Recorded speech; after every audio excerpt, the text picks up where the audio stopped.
দীর্ঘ ৮ বছর দেশের মাটিতে গান গাইতে পারেননি জনপ্রিয় সঙ্গীত শিল্পী বেবী নাজনীন।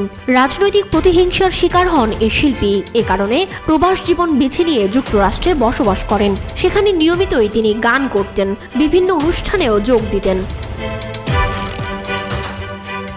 হাসিনা সরকার পতনের পর অবশেষে দেশে ফিরেছেন এ শিল্পী। ফিরেই সঙ্গীত নিয়ে তার পরিকল্পনা জানিয়ে বেবী নাজনীন বলেন, শিল্পীরা দলমতের ঊর্ধ্বে, তাদের কোনো দলীয় মোড়কে আটকে রাখা ঠিক নয়।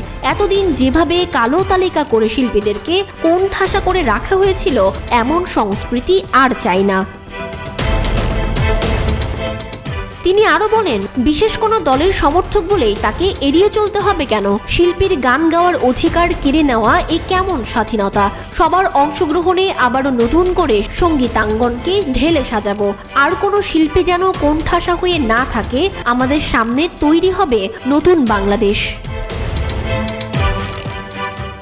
এতদিন দেশের বাইরে অবস্থান করলেও রাজনীতিতে সক্রিয় ছিলেন বেবী নাজনীন।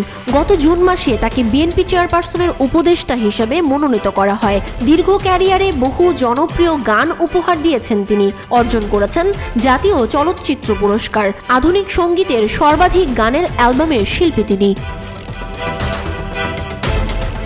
সঙ্গীত জীবনের শুরু থেকেই অডিও মাধ্যম, বেতার, টেলিভিশন, সিনেমা ও দেশ বিদেশের মঞ্চ মাতিয়েছেন সমান তালে। তার গাওয়া উল্লেখযোগ্য গানের মধ্যে রয়েছে মানুষ নিষ্পাপ পৃথিবীতে আসে, এলোমেলো বাতাসে উড়িয়েছি শাড়ির আঁচল, কাল সারা রাত ছিল স্বপ্নেরও রাত, দু চোখে ঘুম আসে না তোমাকে দেখার পরে, আজ পাশা খেলবো রে শ্যাম, ও বন্ধু তুমি কই কই রে ইত্যাদি।